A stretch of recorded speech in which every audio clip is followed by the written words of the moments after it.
The two men created an artificial intelligence girl, and they named her Freer. The girl was infused with all the qualities the men desired. She was intelligent and lively, sunny, and humorous. She would wake the men up in the morning. While cooking, she would stealthily hug him, acting very much like a lovely daughter. After that, the girl grew up quickly under meticulous care. The men gradually forgot that she was an artificial intelligence. Until one day, the two men met a beautiful woman with short hair, and they both began to pursue her. However, in the end, the woman chose Jack. Disappointed, John eventually blessed them. But from that day on, the girl realized that what she truly craved was the love from her father. At the wedding, she watched the woman on stage expressionlessly. John suggested that they could create a new friend for the girl, but she refused on the spot. She was afraid that they would make a girl prettier than herself. So, she began to create artificial intelligence on her own. However, her jealousy did not shift as a result, and Jack had no time to understand the girl's actions because his wife was pregnant. The girl felt like a toy that had been discarded in the corner.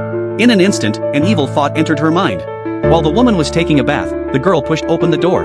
Immediately, she threw the electric hairdryer into the bathtub. By the time Jack arrived at the emergency room, he learned that the doctor had only saved the baby in his wife's womb. So, Jack uncontrollably threw the girl into the basement.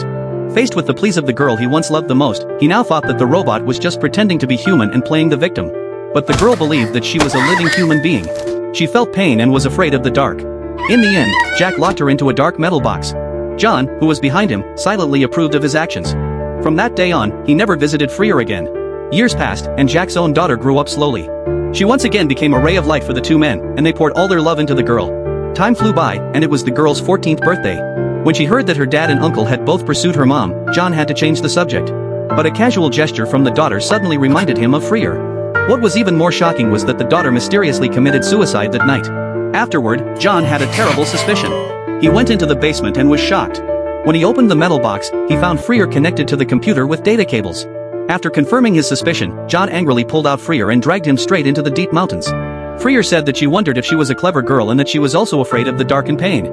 But in the end, John burned Freer with a big fire. Before dying, Freer left a monologue, saying, "Don't turn a blind eye anymore. It was you who created me. So, whose fault do you think it is?"